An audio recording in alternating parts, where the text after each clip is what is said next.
So today I'm going to do a talk entitled Observations on the Association Between Cirrate Octopod Eggs and Deep Sea Corals. So there are two groups of octopods. You have your in-cirrate octopuses, which are the ones that people are most familiar with, the shallow water octopods. But then you have your cirrate or your Dumbo octopuses. And these are octopuses that live in the deep sea below 600 meters. And they're characterized by having two fins on their mantle, like you can see in that guy here. These cute, that's how they've earned their name, the Dumbo octopus, because they look a little bit like elephant ears. They have this well-developed webs between their arms, giving them their other name, umbrella octopods. And then they have these cirri, which these little projections coming off. They have a pair of those down the length of all the arms, and then they also have one single series of suckers. And so these, like I said, are globally distributed, and they are either holopelagic, which means they spend their entire life cycle off of the seafloor, up in the water column, or they're benthopelagic, where a lot of their time is spent up in the water column, but sometimes they settle on the ground, like this guy here. And so if you've heard anything about cephalopod reproduction, you might have heard about how great of mothers octopods are. They lay their eggs and they brood their eggs until they hatch. But that is for the shallow water octopuses. For cirrate octopods, they deposit their eggs singularly on the seafloor or on a coral, and there's no maternal care. So basically they lay their eggs and then they swim away. And they don't leave their eggs entirely unprotected. They excrete this jelly that hardens with contact of the seafloor, and it performs this protective outer coating on the eggs. And as those embryos grow, the chorion swells, which is the egg part right here, and bursts through that outer coating, allowing the hatchling to hatch.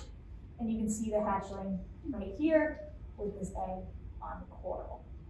And so most studies up until this point of cirrate reproduction have focused on the anatomy of the hatchlings or on the adult reproductive system. And then there's been a few anecdotal observations here and there about the eggs themselves and of observations on corals. But just anecdotal, no studies on it. So for corals, there are two groups of corals. We have octocorals and hexacorals. And now hexacorals are what most people think of as corals. They're those stony reef-building corals. But then there are also octocorals, and these are the dominant corals in the deep sea. They're characterized by 8 pinnate tentacles on each of their polyps. They always have 8. And like I said, they're the ones that are dominant in the deep sea. They're one of the main structure-building organisms down below 200 meters. So this here's a coral, here's a coral. These whip-like structures, more corals. That just shows you what they look like down in the deep sea. And so, like I said, these cirrates have, eggs have been observed attached to corals. And with the advent of new deep sea exploration technology, more observations of these eggs have become available. So with this new set of data, we set out to determine if cirrate octopods had a preference in the corals that they're choosing to lay their eggs on. So for this project, the National Oceanic and Atmospheric Administration has a program called Okeanos Explorer. And Okeanos Explorer is a research ship that employs a remotely operated vehicle, or an ROV, which you can see down here, which is essentially like a giant fancy robot attached to the ship by a wire that engineers can control by the ship, and it takes videos and samples of in the deep sea. And so all of these videos that these submarines have taken are in open access databases. So we searched through the video portal and C2, which is kind of a live annotation service for the observations post-2016. We searched for the term egg, and we filtered through all of those results to find the ones that were actually cirrate eggs and not like shark egg case or things like that. And then we also looked through event logs for mentions of eggs. And so the event logs are kind of like the live chat that happens while the dive is going on. The scientists are in the chat room noting their observations. So we found all of these observations, and we used the NOAA Ocean Explorer benthic deep water animal identification guide to ID these corals down to the lowest taxonomic level possible. And sometimes that was only to genus. It's hard without the physical specimen in hand with just the video to actually identify them all the way down to species. So this is a map of all of the Okinawa expeditions happening so far. These dives have been undergoing since 2010. So we have 12 years of dive videos. And you can see they're pretty well globally distributed. We have a lot clustered around the US. Makes sense, this is an American program. But we do have a good spread in the Pacific, some in the Arctic, and 2 expeditions that took place in the Mediterranean. So we're still missing some, like a lot of the Atlantic needs to be explored. But again, we do have a good globally distributed set of dives. So for my results, we found only 21 eggs on 16 different coral colonies. Most of the colonies had 1 egg, but a few had 2 and 1 had 3 eggs per colony. 9 of these corals were from the family Chrysogorgiidae, which is, there we go, which this is an example of right here. And then 7 were from 4 other families of corals. So, the Chrysogorgiid corals. We found from 3 different genera. We have Chrysogorgia, Iridogorgia, and Metallogorgia. Unfortunately, I don't have a picture of Metallogorgia because it didn't come out that great. But you can see an egg here on this Chrysogorgia. The egg is right here on this species, and then this egg is right here. And all of the eggs seen on this family of corals were found on the inner branches. So it's not just on like the outside of this coral right here, it's all the way inside that colony. And then on the non-Chrysogorgiid corals, we have Okinawa, which is right here, which is a bamboo coral, a Paragorgia or a bubblegum coral, Hemicoralia right here, and Stichopathes. And this was the most surprising because this is actually a hexacoral. So I talked about how there's a difference between the octocorals and the hexacorals. This is a black coral, and this was the only one found on any kind of hexacoral. And we think it's because it has a whip-like structure. So some of those corals at the beginning, it was just kind of like a little stick floating in the air. That's what's called a whip-like structure. And this species of black corals mimics that structure that is also seen in octocorals. So maybe it is that structure that they like and not necessarily the hexacoral themselves. This is the map of our observations. Interestingly enough, we had really clustered observations. So you saw that map where there was a global spread, but we only found eggs in the Gulf of Mexico, and then in the Central Pacific around Hawaii is right here, to give you kind of where we are at. So we're not quite sure why that is. We did do a Mann-Whitney U-test to test the difference in the average maximum dive depth between dives with corals and dives with no corals. And the dives with no corals were slightly more shallow with a marginally significant result of 0.07. So maybe that was the case, but again, those depths weren't actually that much different when you looked at them. So yeah, we're not quite sure what's going on here.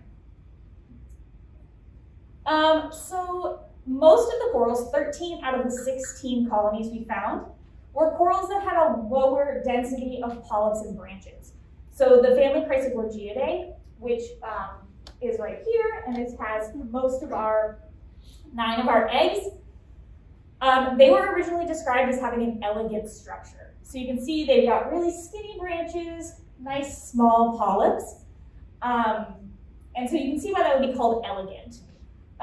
Whereas we did have 3 exceptions on Paragorgia and Hemicoralia. And this is one of the ones on Paragorgia. It's got that thick branch, but it is a smaller, less dense colony, and the egg is on the tip. This is what a Paragorgia could look like, where you see all of the branches are really densely clustered, and the polyps make it hard to see through that colony, where you can see this egg in the center of this one.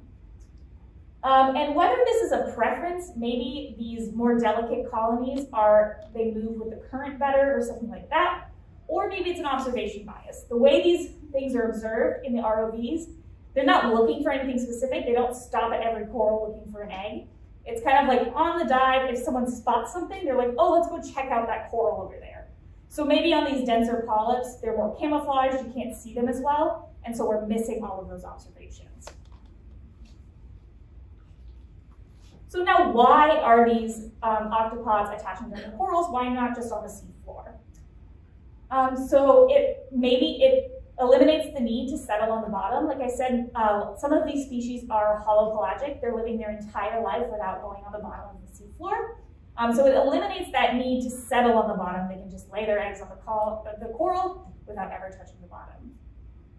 Another possibility is an increased current flow off the bottom. So in the deep sea or in the ocean, you have what's called a benthic boundary layer.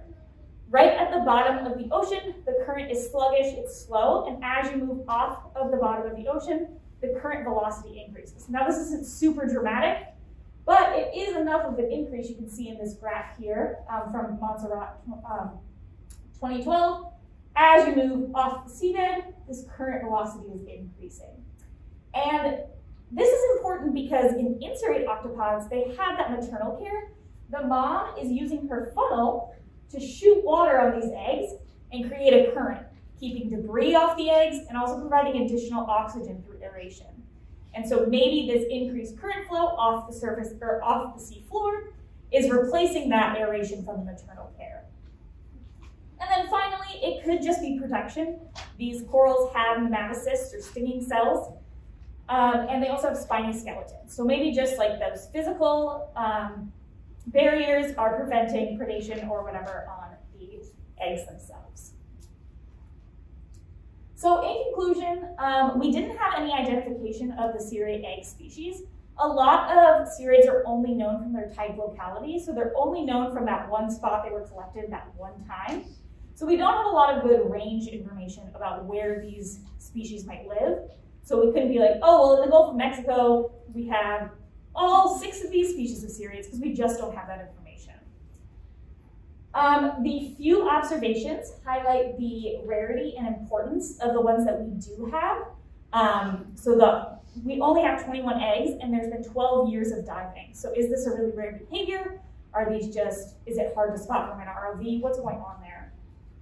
And then to really wrap it up, I want to highlight the importance of open access databases. All of this data required no extra funding because this data is available to the public. So there's a lot of good natural history studies that can be done with no funding, except for obviously however you are getting paid. So yeah, I just really recommend finding research from open access databases, building your own open access databases if you have that information. I would like to thank Michael Vecchio at the Smithsonian for his help with the cephalopod side of things, and then the NOAA Office of Ocean Exploration and Research for all of their really good ROV data. So with that, I'd like to take any questions.